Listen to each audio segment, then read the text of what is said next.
Oi, lindos e lindas, tudo bem com vocês? Eu espero que todos estejam bem em casa, se cuidando. Mas, como nem tudo são flores, vocês precisam estudar também. E eu resolvi gravar esses vídeos para ajudar vocês nessa árdua tarefa de ensino EAD aí, tá bom? Então, eu preparei vídeos de revisão. E sempre quando eu fizer um vídeo, eu vou mandar para um representante da sala e ele vai compartilhar aí com todo mundo no grupo de vocês. Vou continuar fazendo essas revisões até a gente ver todo o conteúdo e se ainda não acabar esse caos que nós estamos vivendo, eu vou gravando novos vídeos com outros conteúdos para a gente já ir adiantando aí a nossa vida, tá bom? Qualquer dúvida é só manda aí pro representante da sala que eu tô mandando os vídeos.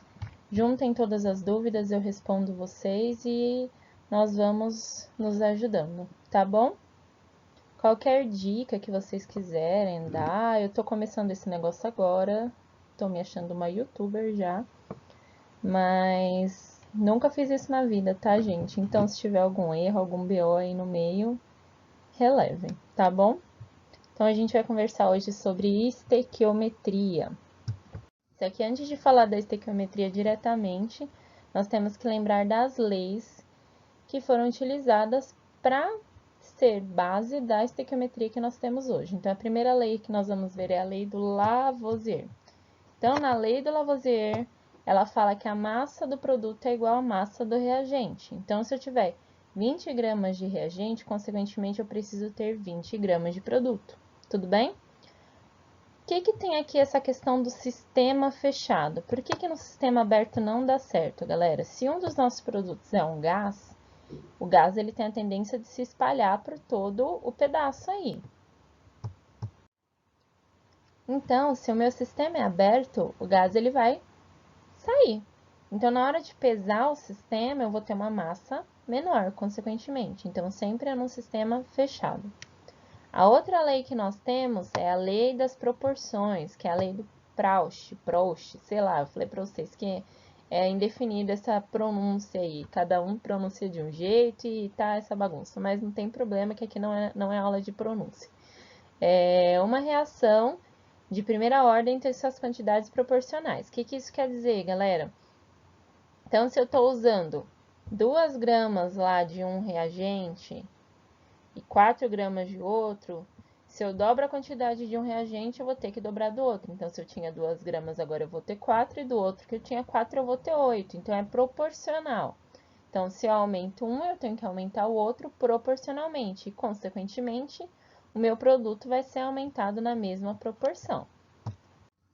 Então, a estequiometria, galera, ela tem como base essas leis e a área da química que vai estudar cálculos de grandeza, que envolvem numa reação química. Lembrando que uma reação química sempre vai ter o reagente, que é aquele cara antes da seta, e o produto, que é o cara que está depois da seta. Tudo bem? Sempre vai ser essa reação reagente-produto. Posso ter mais de um reagente, posso ter mais de um produto também, isso não é problema. Então, quais são essas grandezas? Temos várias aí. A primeira que nós vamos conversar é a massa atômica, que está aqui na pontinha. Então, massa atômica, galera, é a massa para um átomo, tudo bem? A unidade que nós vamos trabalhar é essa U aqui, e é a massa que nós encontramos lá na tabela periódica. Toda tabela periódica tem massa atômica dos átomos. Então, um exemplo aqui que nós temos é o hidrogênio, que tem massa de 1U. Já a molecular, galera, é a massa da minha molécula. Lembrando que molécula é a união de átomos. Então, se eu tenho mais de um átomo junto, a gente vai chamar isso de molécula. Tudo bem? Então, a unidade também vai ser U. E um exemplo que nós temos aqui é do H2O. Então, se é a massa da molécula, eu tenho que levar em consideração todos os átomos que estão presentes na minha molécula. Então, aqui, o hidrogênio vale 1, o oxigênio 16. Então, como eu tenho 2 hidrogênios, então o meu total de hidrogênio vai ser 2. E um oxigênio, então, 16. Dando um total aqui de massa dessa molécula, 18U. Tudo bem? Qual que é a diferença da massa molar para a molecular? Numericamente, galera, é a mesma coisa, só que a molar, a unidade é diferente. Então, aqui a nossa unidade da molecular era U, da molar é grama por mol, ou seja, para 1 mol eu vou ter essa massa. Então, a gente já vai discutir aí o que é esse 1 mol. Então, a molar é a massa de um átomo ou de uma molécula presente em 1 mol. Numericamente vai ser o mesmo, igual a gente calculou a massa molecular da água, 18U. Qual que é a massa molar da água, então? 18 gramas por mol. Outra coisa que nós temos aí de grandeza é o número de Avogadro, que é uma quantidade de entidades. Então, pode ser referente a átomo, íon, molécula ou elétron. E isso é 6 vezes 10 a 23. O quê? Átomo, ou íon, ou molécula, ou elétron. Isso está para 1 mol, que a gente já vai conversar. A última grandeza é o volume molar. Então, é o volume de 1 mol de qualquer gás nas condições normais de temperatura e pressão. Lembrando que isso é 0 graus Celsius e 1 atm. Então, se eu tiver qualquer gás, galera, 1 mol de qualquer gás, eu vou ter esse volume ocupado aí, 22,4 litros, se tiver 0 graus Celsius e 1 atm. Então, o que é esse bendito de mol aí, galera? O mol é a mesma coisa que nós usamos para falar de dúzia, dezena, tudo bem? Então, se a gente fala de dúzia, o que vem na nossa cabeça é 12. E mol? Mol vai ser várias coisas. Então, mol não é uma coisa só. Mol pode ser a massa molar que nós vimos anteriormente, o 22,4 litros que nós vimos anteriormente e o 6 vezes 10 a 23 unidades. Então, pode ser, se eu falar 1 mol de qualquer coisa, vai ser 6 vezes 10 a 23 alguma coisa. Ou vai ser a minha massa molar, ou o volume. Então, a gente tem que lembrar que o mol ele é igual a essas três coisas aí. Tudo bem? Então, aqui um exemplo. Nós temos essa reação química de formação da amônia, o NH3. Então, eu tenho 1 mol de N2. De onde eu tirei esse 1? É o número aqui na frente do nosso coeficiente estequiométrico, tudo bem? Normalmente, quando o coeficiente é 1, ele não aparece na nossa reação, ele é subentendido. Então, se for diferente de 1, ele aparece, tudo bem? Então, aqui nós temos 1 mol de N2. Isso é uma molécula, porque tem 2 átomos juntos. Então, cada nitrogênio, galera, ele é equivalente a 14. Então, eu tenho um total aí de 28 gramas. O que é esse 28 gramas? É a nossa massa molar, a massa para 1 mol, tudo bem? Quanto em molécula nós temos aqui? 6 vezes 10 a 23. Por que é molécula e não átomo? Porque nós estamos falando de uma molécula. Se eu tivesse um nitrogênio só, a gente falaria de átomo. E nós temos 22,4 litros na CNTP. E o H2, quantos mols nós temos? Então, eu vou lá na minha reação de novo e olho que número que tem aí na frente. Então, é 3. Então, eu tenho 3 mols. Equivalente a 6 gramas. Por que 6 gramas? Porque nós temos 6 átomos de H e cada átomo vale 1. Da onde eu tirei esses 6? É a multiplicação aqui do meu coeficiente estequiométrico ou do número de mols, que tem aí na frente, vezes o meu índice, que é o número pequenininho aqui. Então, dá 6. Quantas moléculas nós temos? 18 vezes 10 a 23, que é a mesma coisa que 6 vezes 10 a 23 vezes 3, que é o meu número de mols, e o volume também multiplicado por 3.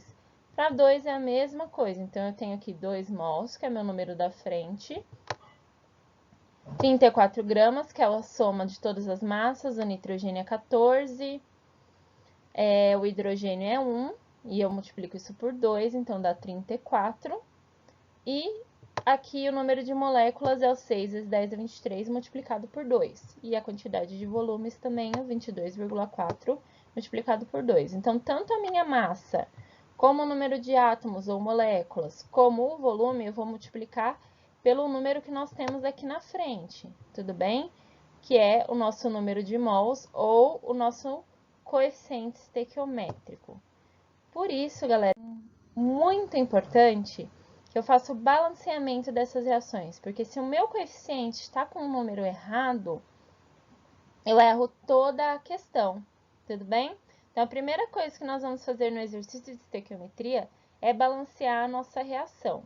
Como que eu sei que a minha reação está balanceada? Mesma quantidade de átomos que eu tenho de um lado, eu preciso ter do outro.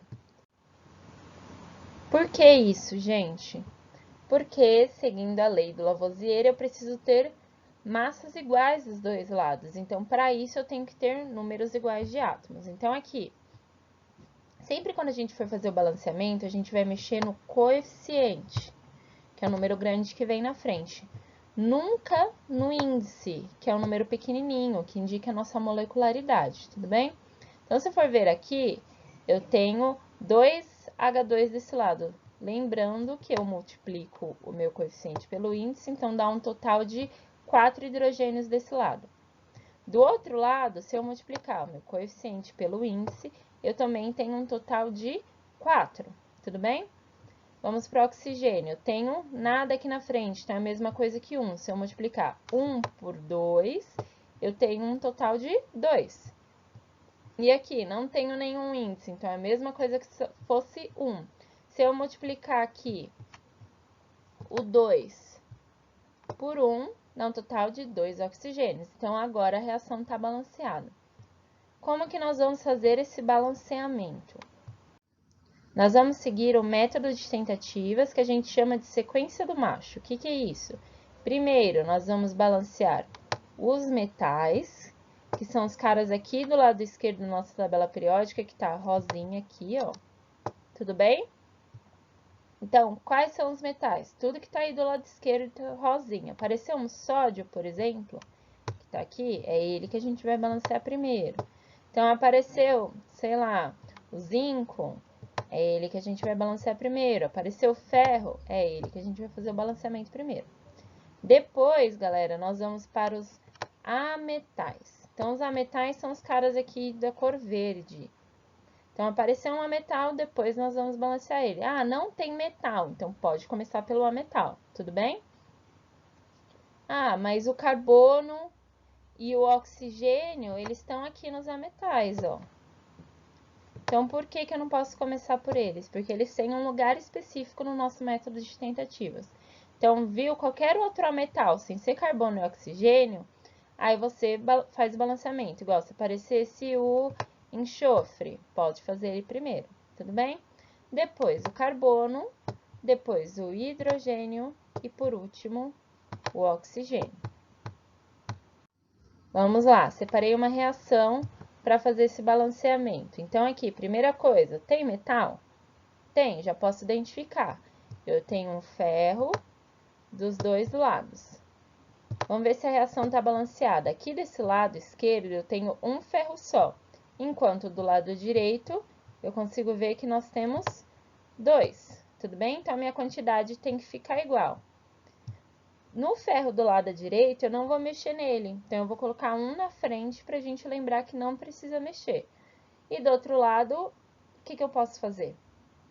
Se eu colocar um 2 pequenininho ali, dá certo, mas não pode, eu só posso mexer no coeficiente, então a gente coloca um 2 na frente, tudo bem? Próximo, ametal. Quem é o nosso ametal aí? É o enxofre. Então, eu sei que aqui do lado esquerdo, eu tenho 2 enxofres aqui, mas nós já colocamos um coeficiente estequiométrico aqui nesse reagente. Então, a gente precisa fazer a multiplicação, tudo bem? Então, fazendo a multiplicação, nós chegamos num total de 4 enxofres, enquanto do outro lado nós só temos 1. Então, o que a gente pode fazer é colocar um 4 ali do outro lado, tudo bem? Não tem carbono, não tem hidrogênio, o último é o oxigênio. Então, a gente precisa ver quantos oxigênios nós temos de cada lado. Do lado esquerdo aqui, nós só temos 2. Enquanto do lado direito, nós temos os 2 produtos. Então, a gente precisa somar. Temos 3 desse lado, mais 4 vezes 2 do outro, que dá um total de 8. Aqui, nesse produto só, dando um total, nos meus produtos, de 11. Não existe, galera, nenhum número que multiplicado por 2 dá 11. Então, a gente precisa usar a fração, tudo bem? Como que nós fazemos isso? No número de cima da nossa fração, a gente coloca o quanto a gente precisa. Então, a gente precisa, nesse caso, de 11. E embaixo, nós vamos colocar quanto nós temos. Então, nós temos 2. Então, a fração fica 11 sobre 2. Então, sempre quando for usar a fração, é o que você precisa sobre o que você tem. Tudo bem? Existem alguns casos específicos, gente, que vão mudar um pouquinho aí a nossa forma de resolver os exercícios. Um desses casos é quando nós temos excesso de reagente. Então, nós temos 2 reagentes ou mais, sendo que um deles está em excesso. E o exercício vai falar, um reagente é o excesso e o outro é o limitante. O limitante, galera, é o que está na quantidade certinha. Então, se a gente olhar para esse desenho, nós temos 4 carrocerias de carro e um monte de par de roda. Tudo bem? Nós temos 1, 2, 3, 4, 5, 6, 7, 8, 9 pares de roda. Quem vai determinar para a gente a quantidade de carros que vão conseguir ser formados é o que está limitante. Quem está limitante aqui? É a quantidade de carrocerias. Não dá para eu fazer carro só com roda, que é o que eu tenho em excesso. Então, eu tenho roda suficiente para fazer mais do que 4 carros. Porém, eu preciso de carroceria. Então, quem determinou aqui a minha quantidade é o que eu tinha em menos quantidade, que é a carroceria, que a gente chamaria, se fosse uma reação, de reagente limitante. Então, sempre quem vai determinar a quantidade de produto é o reagente limitante. Lá no vestibular, galera, o exercício ele aparece da seguinte forma. Ele dá a massa dos 2 reagentes e fala que um é o limitante e o outro é um em excesso. Por que ele dá as duas? Para você se confundir e usar a massa errada. Então, quando ele der as duas, você vai usar a massa do reagente que está limitante, nunca do que está em excesso, porque ele não vai formar mais produto. Um outro caso diferente que nós temos aí é pureza. A pureza, galera, é muito importante aí nas indústrias farmacêuticas. Por quê? Não, é muito difícil você ter um reagente 100% puro. Então, o exercício vai aparecer lá para vocês. Sabendo que eu tenho uma massa de 100 gramas, só que disso é 80% puro. Então, qual que é a minha massa real? 80 gramas. Então, sempre a gente vai usar a porcentagem na pureza para ver aí o quanto que vai reagir ao certo. Por quê? Só vai reagir a massa do meu reagente puro. O resto pode ser qualquer outra coisa que não vai reagir. Um outro caso diferente que nós temos aí também é o rendimento. O rendimento, galera, também é uma coisa muito utilizada na indústria farmacêutica, porque é muito difícil você ter um reagente e um produto que faça uma reação que dê um rendimento 100%. Então, a gente tem que ver qual que é o nosso rendimento real. Então, a gente faz o cálculo e vai normalmente encontrar a nossa quantidade teórica, tudo bem? No nosso cálculo. E o exercício vai fornecer a quantidade real. A partir desses valores, a gente faz uma regrinha de 3 e encontra o rendimento que vai ser dado pra gente em porcentagem, sempre, tá bom? Eu separei, galera, 4 exercícios para resolver com vocês. Um de balanceamento, o outro de quantidade de átomos, um de pureza, um de rendimento. Só que o vídeo já está muito grande, então eu vou liberar esse vídeo de teoria para vocês e depois eu vou gravar um vídeo com a resolução dos exercícios, tá bom?